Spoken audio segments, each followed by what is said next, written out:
আরজিকর কাণ্ড সামনে আসার পর থেকেই অধ্যক্ষ হিসেবে সন্দীপ ঘোষের ভূমিকা নিয়ে সরব হন আন্দোলনকারীরা। পড়ুয়াদের লাগাতার আন্দোলনে ও চাপের মুখে আরজিকর মেডিকেল কলেজের অধ্যক্ষের পদে ইস্তফা দেন তিনি, কিন্তু বিকেলেই তাকে ন্যাশনাল মেডিকেলের অধ্যক্ষ করে দেওয়া হয়। যা নিয়ে প্রশ্ন তোলে কলকাতা হাইকোর্ট। বৃহস্পতিবার অধ্যক্ষের ভূমিকা নিয়ে প্রশ্ন তুলল সুপ্রিম কোর্টও। প্রধান বিচারপতি প্রশ্ন করেন, ঘটনার পরপরই কেন কলেজ কর্তৃপক্ষ এফআইআর করেনি? অধ্যক্ষেরই তো অবিলম্বে এফআইআর করা উচিত ছিল, কিন্তু তিনি তা করেননি কেন? ওই সময় অধ্যক্ষের সঙ্গে কে যোগাযোগে ছিলেন? ইস্তফা দেওয়ার পরই কি করে অধ্যক্ষকে অন্য মেডিকেল কলেজে নিয়োগ করা হলো? Requested them to delay the FIR. He was the principal of the college. He should have come straight away to the college and directed the filing of the FIR. Who was he in touch with? What were his connections with that? To decide why he didn't do it. I'm just telling your lordship that as far as we are concerned, we follow this procedure, be that as it may, Malas. Now, the moment he tenders a resignation, he is appointed as a principal of another college. We respond to that separately. What is the purpose? I mean, yes, I appreciate that part of it. A lot of we appreciate that part of it. He's still investigated by the যারা এই কাজটা ঘটিয়েছে তারা আর যাই হোক, তারা তো professional কিলার নয়। খুনটা করতে হয়েছিল, কিন্তু তারা কেউ হার্ডকোর ক্রিমিনাল নয়।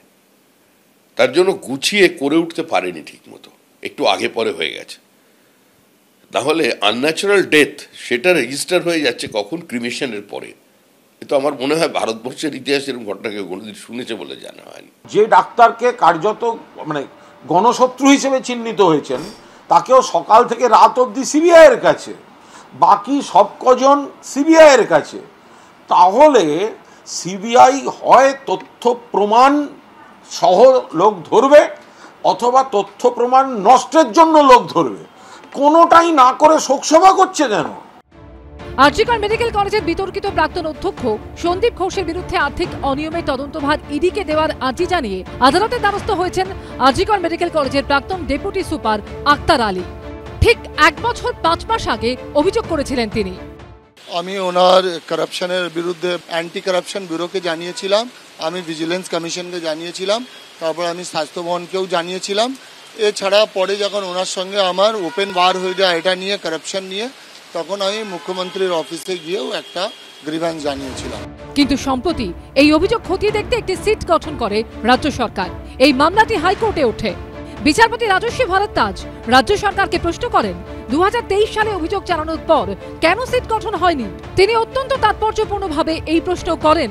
সিটের মাথায় উচ্চপদস্থ কর্তারা রয়েছেন, তার মানে রাজ্য সরকার এই অভিযোগকে গুরুত্ব দিয়ে দেখছে। তাহলে এই বছরের 16ই আগস্ট কেন সিট গঠন করা হলো?